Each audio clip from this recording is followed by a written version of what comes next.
and welcome to Behind the Mic Radio. I am your host, Dawn Mack, and it's Wednesday, hump day, as they say here in the South. And you know what that means. It's just all downhill from here. At least we hope so.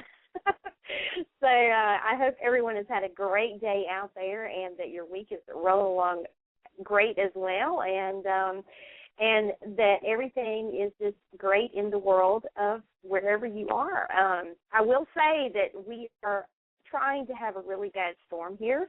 So if for some reason we get disconnected or all of a sudden you don't hear me talking, it means that my power or my internet has gone out. So I'll just apologize in advance. Hopefully it will hold off, but so that we can bring our guest to you tonight, which we are very, very excited about. And to give you a little background, our guest, I've had the pleasure of speaking with before, and it was a great interview and really informative and very enlightening. And for anyone out there who has ever been to YouTube, visited YouTube, watched videos on YouTube, you are going to really enjoy our guest. He has made a documentary, which is called Please Subscribe, and it is a great documentary. It talks about the ins and outs of YouTube and a lot more. And I would like to introduce to you now Mr. Dan Dobi. Hello, Dan. Hello, what's going on? Hi, how are you? It's been a little while. Fantastic. Yeah, I know. I remember being on the show a little bit ago, and thanks for having me, talking to me again. Well, you know, I was really interested in talking with you because, you know, I just can only hope that great things have been happening for you with the documentary since we spoke last. And, you know, it was such an interesting interview, as I said in the intro. It, you know, really learned some things I didn't know. And I've been an avid, you know, YouTube fan and watching things on YouTube for, you know, probably since, you know, its inception. So, yeah, you gave a whole different take on the whole YouTube thing. I mean, it took me into a place that I didn't even know existed on YouTube, and that was, you know, that's the beauty of your documentary. So let's catch up. I mean, what has been going on with you? Oh, well, you know, I've just been kind of hustling, doing this thing for, you know, doing this thing the longest time. You know, I think the last time we spoke, we didn't know anything about where it was going to live or where it was going to be. And, you know, on February 5th, we went into theaters for a night, 250 theaters in America, and that was really great. And then on March 23rd, we released via chill.com, and we've been really happy working with them and kind of partnering up and distributing with them. And we just feel that, you know, distributing online, like we are doing with Chill, it's just the best way that the consumer can watch it in any kind of capacity they want. I think a lot of people are like, whoa, well, it's just available for online. Well, yeah, but you can watch it online. You can download it to your iPhone. You can put it to your Apple TV. So you can either watch it, you know, on your computer, on your phone, or you can watch it on your TV by just, you know, streaming it or connecting your computer right to your HD TV and watch it that way.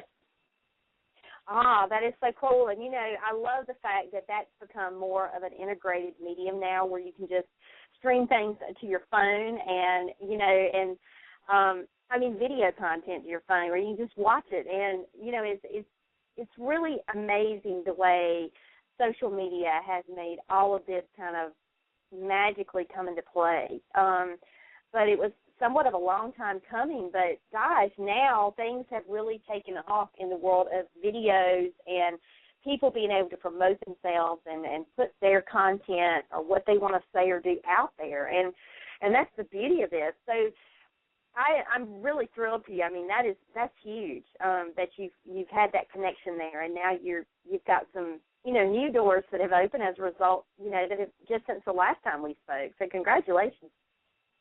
Oh, thank you very much. Yeah, it's been kind of a really fun ride, and I'm really glad that this project has kind of gone in this direction. So, yeah, thank you.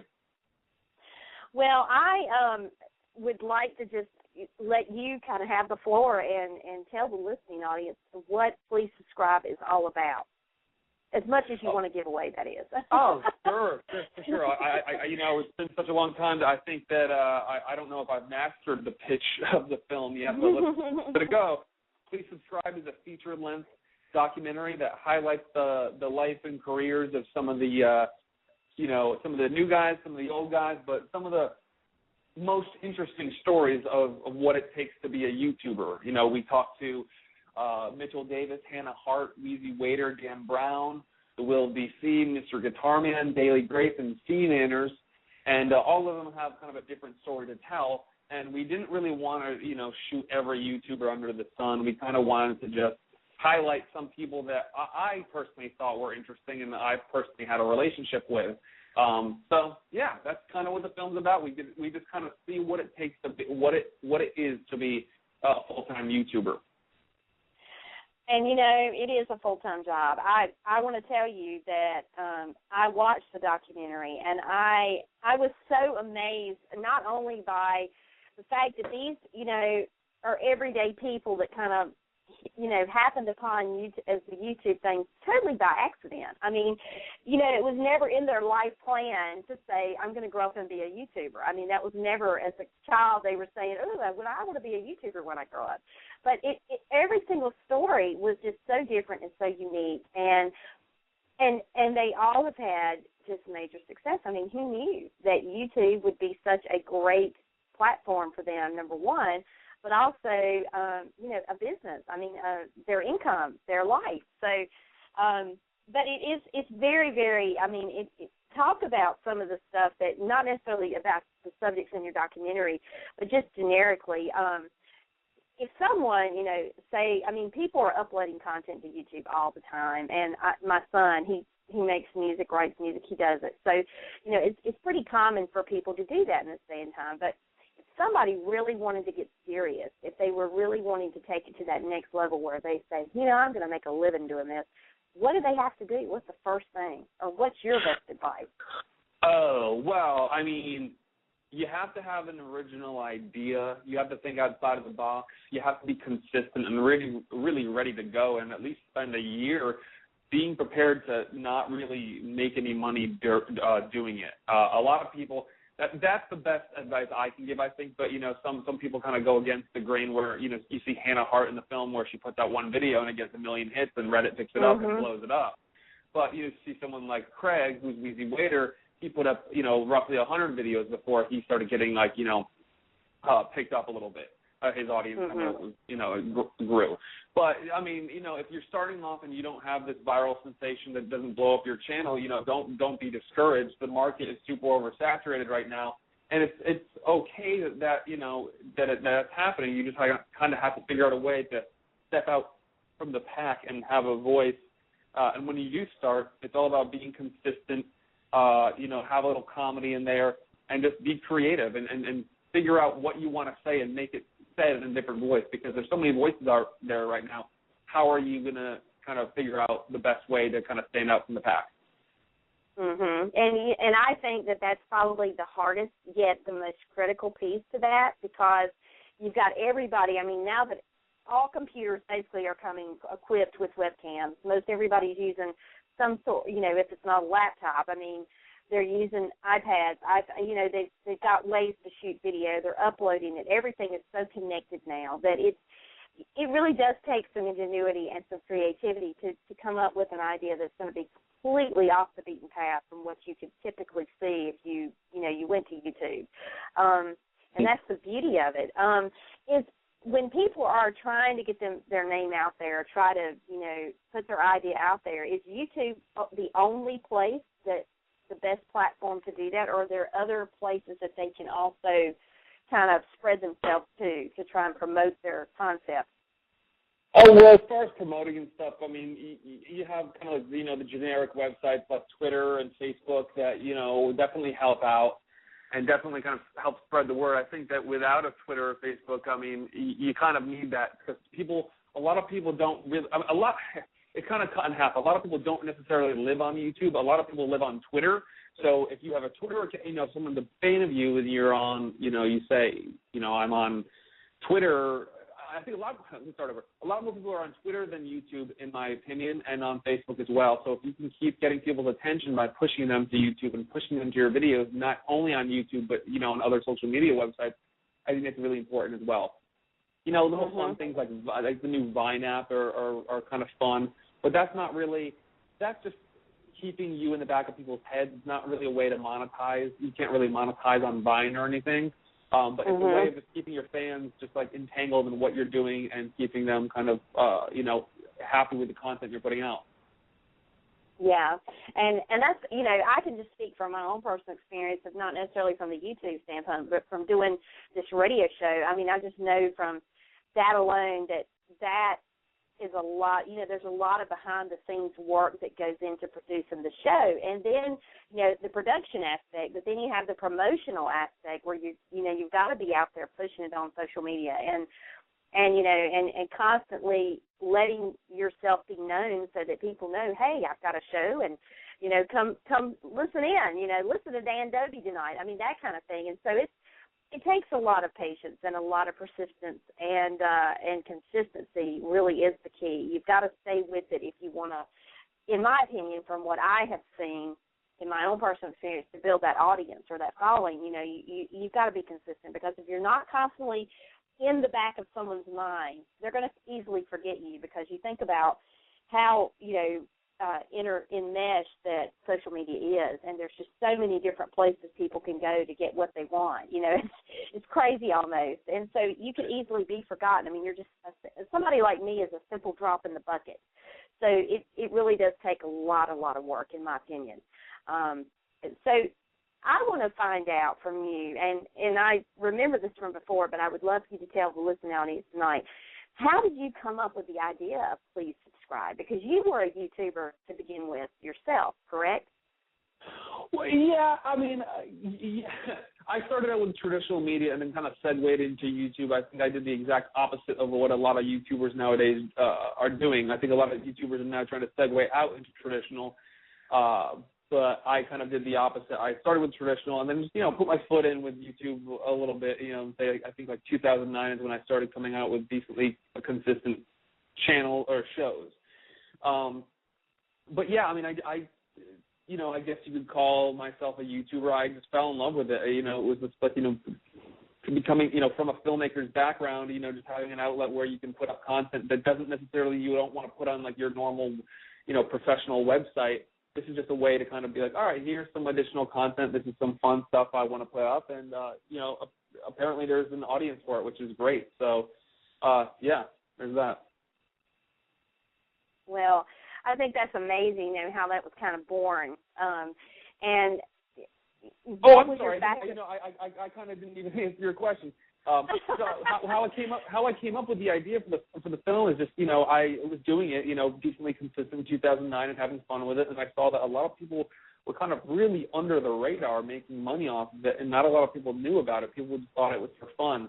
And not a lot of people talked about it, but nowadays you hear it all the time. There's no shows coming out on YouTube, people getting money for YouTube and this and that, and I just kind of wanted to share with the world that this was a real thing, and this is a thing that was happening, because a lot of people just didn't know about it. Now, does the documentary, I know it gives these, these examples, and you have the different subjects in your film that have actually gone on YouTube. They created a show, as I said, pretty much by accident, out of something that they were doing anyway, and it just kind of happened. And so, does your documentary, does it in fact like tell someone how to start their own show on YouTube? I know when I watched it, it certainly motivated and inspired me, because, like I said before, it was a whole different side. That was a whole different side to YouTube that I had never really given much thought to. I'd heard the word monetization. I'd heard, people make money on YouTube, but it was kind of like that $64,000 question, how do you do it? Oh, it just must be the lucky few, So it really did kind of open me up to that side of YouTube that I pretty much didn't know existed, So do you actually have, like, a guide or a set of instructions of, how to tell people to do that sort of thing, or is it just strictly people sharing their stories? It's pretty much people sharing their stories. It's not really a guidebook as far as like how to do it, but you can learn a lot as far as like, seeing how people did it and kind of like got to like that top tier YouTube status. So it's kind of like, it's not a guidebook by any means, but it is kind of like some inspirational stories, and you hear their stories and say, oh, if they did it like this, I could do it, perhaps. Mm-hmm. So it's kind of like more of like a, hey, these are stories about people and how they did it, rather than an actual guidebook of step-by-step how to do it. Well, the amazing thing that I found in watching the documentary was that the doors that have opened for these people that are in your film since, they initially had that first video up, and how, each one of them share kind of their point A to point B story, the journey of their YouTuber journey, so to speak. Mm-hmm. And they're all very different and all very inspiring. And it's really interesting because it's almost one of those things that you say, Dan, you go, who knew? Who knew that this could be what it is? And it's really amazing because, in your opinion, do you kind of see YouTube as being that one media source that eventually most all types of video content will transition to? Because, a lot of television is starting to transition to YouTube and Hulu and, a lot of those video entities out there now. Do you think this is actually going to kill television as we know it? I don't think it's going to kill television. I think there will always be that need for it. I think, if anything, we're not a year away or 2 years away from that ever happening. I think television will always be there. Come 50 years, it could be a different story, but I think YouTube is getting really close to that as far as not killing TV, but competing with TV. I don't think it's actually right now like on an even level. I think TV still has a beat by a long shot, and I could be alone in that assumption, but I do think that that's the case. I think that TV still kind of owns stuff, but the more and more people are kind of creating YouTube content, I think, big executives are looking into that and saying we should perhaps start creating content or at least releasing our content on YouTube, for big shows. Why not just put it up on YouTube and have it be a rental? I think that the great thing about YouTube is that you can control it a lot more than you can control TV. You want it, you can, type it in, and all of a sudden it's there. So I don't really think that. I don't think that YouTube is going to kill TV, and I don't think any other kind of network or station is going to do that. Like Hulu or Netflix. Netflix has just put out its second unique program or the original programming. I forgot what it's called, but they did the House of Cards, and they did another one. And supposedly they're both doing very well. And also, Netflix is now coming out with a new season of Arrested Development, which is like, I'm sure every network was probably like, why we should have gotten that, but Netflix got it. So it's not. So I don't like YouTube is a part of that where it's like it's like a Hulu and it's like a Netflix, but TV's got to do something soon because it really seems that these online streaming providers are really killing it as far as as far as what TV has to offer. Well, when you think about the evolution and the explosion of, handheld devices that can stream content now, and when you couple that with the millions and millions and millions of people who sit in front of their computers the vast majority of the day, or they have their handheld content, in their hands, 24/7, sans sleeping. So, when you really think about that, people, because we are in such a fast-paced world, people really they've gotten really accustomed to having it literally at their fingertips. And, and I know myself, like I'm sitting here right now on this interview with you on the phone, but I'm looking at my computer at the same time. And, I don't sit down and watch television as much as I used to. Why? Because if there's anything I want to see, I go to Hulu, or I go to YouTube if I want to see something that, an old footage from an old television show. I'm so accustomed to being in front of my computer doing different things and having that multitasking ability that it's, for me personally, it's hard for me to just sit down and watch television, although there are still some things I enjoy watching on television, but, in the grand scheme of things, I think, I could be doing so much more but then if I'm sitting in front of the television, I may have my laptop or my iPad, sitting there, what's going on YouTube or social media. So it really is kind of a crazy world in which we live, and how all of this stuff is just starting to kind of all come together, and be so multidimensional, if you will. But I agree with you. I really don't know that television will ever go away fully, because, you're going to have like that very small percentage, like my mother, for example, who has never even been on the internet, who I don't know what she'd do if she didn't have a television, you know, as her form of entertainment, because she's not going to go online and watch anything. So you may still have that small percentage that, you know, television would be their only means for getting what they need in that regard, you know. But absolutely, I agree. So that's why I'm saying, like, this in the next 5 years, I don't think it's going to happen, and maybe not even in the next, 10 years. But, like, once, you know, I mean, I still believe that in my generation, you know, I'm late 20s. I still think that when, you know, I'm 50 years old, there's still going to be some of my friends that are going to be like, oh, I'm not touching YouTube, I'm not touching the Internet, even though it's going to be so in their face.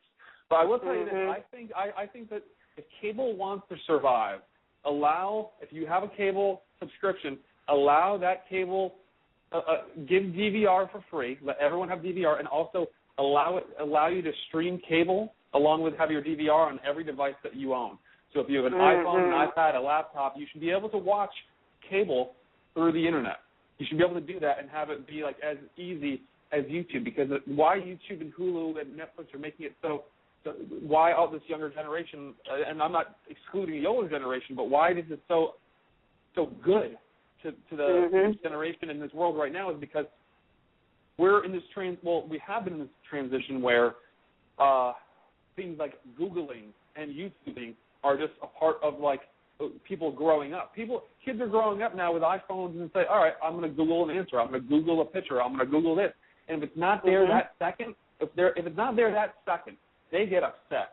And I've even seen this. I mean, trust me, I've seen on all my videos that we post with Please Subscribe, the number one comment we get from 12-year-olds, mind you, is, this is a movie about YouTubers. Why isn't it on YouTube for free? Now, this is... for me, out of the mouth of babes, right? Yeah, and I'm like, oh my God! And everyone who's like over 18 for the most part will say, hey, this is a feature film. This took a lot of money and time and energy. This isn't a 3-minute cat video or someone talking to a camera. This took so much time. You know, this is why it doesn't cost. This is why it's not free. So a lot of people don't understand that because this new generation wants everything for free. So. Yeah, so that's pretty much that. Well, you know, I can certainly appreciate that because I'm a mom of 3 and my children are practically grown, but it's still amazing to me how, you know, I will sit every now and again and we'll have we'll have a conversation about YouTube or some of the things out there in social media, and I will say to them, you know, if you grew up in my generation, there was not even a computer, and they're looking at me like, what are you, Dark Ages, Mom? I mean, really, they just really don't get it. And they have very much the same kind of, you know, thought and mindset as what you were saying is that, you know, why, you know, if you can stream so much through, you know, the Internet, why isn't more things streamed through the Internet and it not cost anything? But they, you know, that's the part that they totally miss, that it costs to stream stuff. The content that's created costs money, you know, and there's got to be a way to recoup, you know, the expense of that. And even though it's not as costly as, say, you know, producing a major motion picture or a television show or something of that regard, but it still costs. And, you know, and they just, for them, it's, you know, click, I'm online, I'm surfing, I'm doing whatever, and they just don't get it. They will one day. Yeah. They will one day, though. You know, their day of paying bills and paying rent will come, so they will begin to understand it at some point. But now I'm really curious. Do you have, like, a Please Subscribe 2 in the works or something along those lines? You know, as kind of an offshoot of this, or what other things have you got going on that might come out of this? A lot of people are asking me to do a Please Subscribe to, or saying that, like, every year this should come out in the same vein of where I profile a bunch of YouTubers and whatnot. And, you know, I could easily do that. I could easily throw up either another Kickstarter or use some of my money, or have people say, hey, go make the money and here's, or go make the movie, here's some money. And I kind of want to let this breathe a little bit. I don't want it to be so much of a series. I want it to be like, all right, well, let's revisit this in maybe a year or two. Let's see what's going on, because YouTube has changed already so much since this film came out, that I think that it just needs some time to breathe. and maybe if something major happens to one of the characters in the film, maybe we can see where they are now. But right now, it's just like, they're all kind of doing the same stuff. So I don't really want to do a follow-up to what they're doing. But on top of that, I would like to profile other YouTubers, and we just did a contest, and this information was supposed to be out a while ago, but we're kind of releasing it now, kind of secretively when it's actually available. But at the end of the film, we had when it went to theaters, we had a contest saying, hey, if you want to be in the film, you can enter it here. Go here and submit, and hundreds of people submitted. And we had a winner, so that soon we will be releasing information about who won the contest with their cut, and that version, will be the person who won. Their section will be available on YouTube for free, along with it will be updated in the movie for when we re-upload the Chill in maybe about 2 weeks. Oh, that's awesome! That's awesome. Yeah. I just love what you've done here, Dan, because number one, it's kind of, you've taken, I think, in my opinion, some of the cream of the crop of YouTube that have not only taken, what was kind of a zany idea that wasn't even really intended to ever go anywhere, but you've been able to chronicle their journeys just so well, and they're all so inspiring. And, you can't help but come away from watching this going, there really is something to this YouTube thing. It's not just a place where you go and watch music videos anymore. I mean, it really is a place where people can, do pretty much what they want if they've got something they want to promote, or, just an idea that they think other people might buy into or enjoy. I mean, it's such a great concept. And so for you to kind of highlight that and showcase that, I think is, like myself, before I watched your documentary, I mean, that side of YouTube I was somewhat familiar with, but certainly not to the magnitude that I was after I was done watching it. And it really did open up some possibilities for me, especially with my shows and so forth. But but wow, it really is inspiring. And I'm so glad that you took this on and did it. Well, thank you very much. I'm really glad that you enjoyed it. Oh, yeah, definitely. And I would implore anyone and everyone out there, if you've ever been to YouTube, you put content on YouTube, you enjoy YouTube, you need to go and watch Dan Dobi's documentary. Please subscribe. And you can actually find that, and tell me if I'm wrong, Dan, but it's chill.com/Dan Dobi/please-subscribe, correct? Oh, I'll make it a lot easier for you. Chill.com, okay. Chill.com/please-subscribe. Hey, there you go. You heard it from the man himself. Well, I am really excited for anything that you may have coming out, and I look forward to any new projects. And, of course, we wish you the best of luck as this continues to grow and gain the attention that it's already gotten and then some. We will actually put the link on our website so that people that visit our site can just go right to it and can check it out. And as you develop new projects and you have more stuff coming down the pipe, please let us know. We would love to have you back anytime to discuss it. And you're just phenomenal, and I love what you do. So keep up the good work. Oh, thank you so much. I'll come back anytime. Just let me know when you guys want me to. Great. That sounds wonderful. Well, I love anything social media anyway. I'm such a social media nerd. So I absolutely love what you're doing. This is right up my alley. So I appreciate it so much. Well, thank you so very much, and we do appreciate your time this evening. And good luck to you, and we wish you the best. Thanks so much. I'll talk to you soon. All right. Take care, Dan. All right. Take care. Bye. Good night.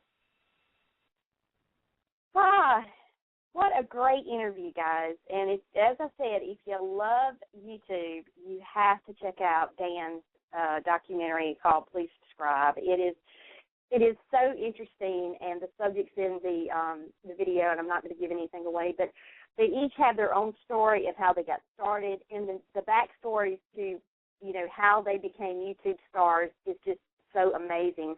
I mean, you really do sit after each story and you're scratching your head going, who knew? I mean, it's mind-blowing. It really is mind-blowing to think that, someone that was just doing something kind of on a whim, under the suggestion of a friend or two, took it and said, okay, I'll see what happens with it. And boy, did they find out in a quick minute. So it is, it is really a phenomenon that, YouTube is more than just a place to go and watch a music video or tutorial on something.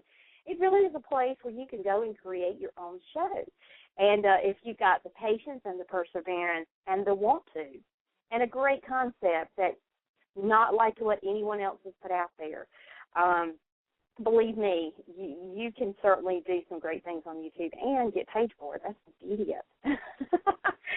So I hope that you have enjoyed our interview with Dan Dobi tonight. We want to thank him for being our very special guest, and so glad that he could join us. And for all of you listening out there, thank you for being here with us. And if you're brand new to our program, welcome aboard. We'd love to have you back anytime.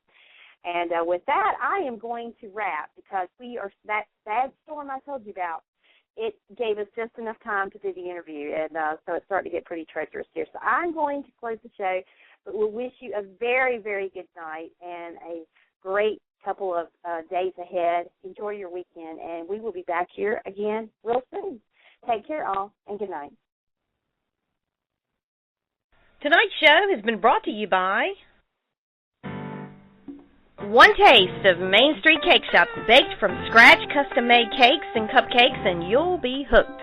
Every cake is made to order with only the finest and freshest ingredients. This is no ordinary bakery. Cakes are never pre-made. Main Street Cake Shop is in demand, having provided cakes and cupcakes for numerous prestigious events, bridal fairs, and venues. Owned and operated by April Murray, she has garnered many awards for not only her exquisite cake designs, but also for their incredible taste. If you're looking for a cake for any occasion or cupcakes in a variety of flavors, then Main Street Cake Shop is the place. Visit them on the web at mainstreetcakeshop.com.